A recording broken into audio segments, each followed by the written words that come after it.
आज की कहानी है मनुष्य स, अपने माने क्या बोलते हैं अनमोल अनमोल चीज को प्राप्त करके भी अपने अज्ञान के कारण और उस वस्तु से कुछ लाभ नहीं उठा सकता।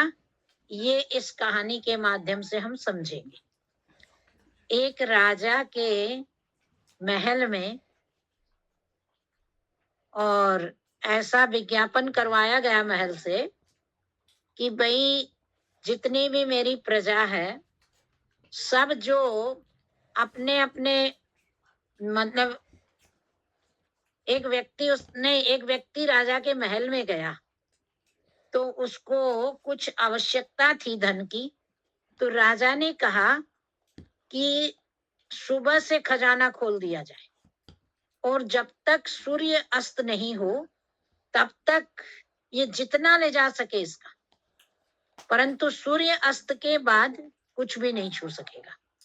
ठीक है, अब उसको खजाने में प्रवेश करा दिया। अब खजाने में घुसा दिया उसको। अब वो क्या किया, सिक्का भर रहा बोरी में। बोरी में भरते भरते जब वजनदार हो गई तो उठी नहीं, उससे उठी नहीं तो वह फिर एक एक करके निकाला। अब निकालने करने में समय निकल गया। फिर उसको भेजा सोने की खदान में, तो सोने की मोहरें भरी। अब मोहर भी तो भरने के बाद भारी हो जाती है। फिर उसको निकाला, फिर उसको हीरे के खान में भेजा। तो हीरा खूब सारा जमा किया, और हीरा तो छोटा छोटा होता है ना, तो छोटा हीरा। अब हीरा जो है, हीरा उसको, अब वो हीरा को भर रहा है।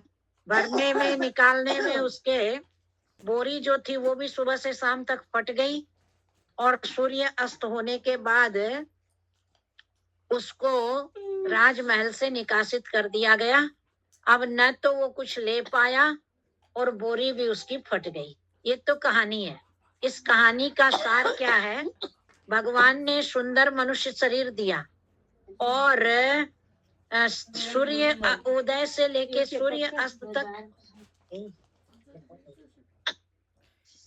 तो सूर्य उदय से लेके सूर्य अस्त तक का मतलब क्या है, भगवान ने बाल बालक युवा और माने बुढ़ापा, ये तीन अवस्थाएं दी, ये समय दिया।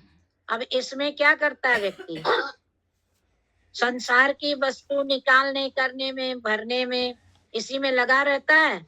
और मनुष्य शरीर का जो ये है बोरी, वो भी फट जाती है और समय भी चला जाता है और आया वैसे खाली लौट जाता है। तो हमको क्या करना चाहिए, मनुष्य शरीर को पाके भगवान के भजन से अपना खजाना भर लेना चाहिए। इसी में मानव जीवन की सार्थकता है। बोल सच्चिदानंद भगवान की जय।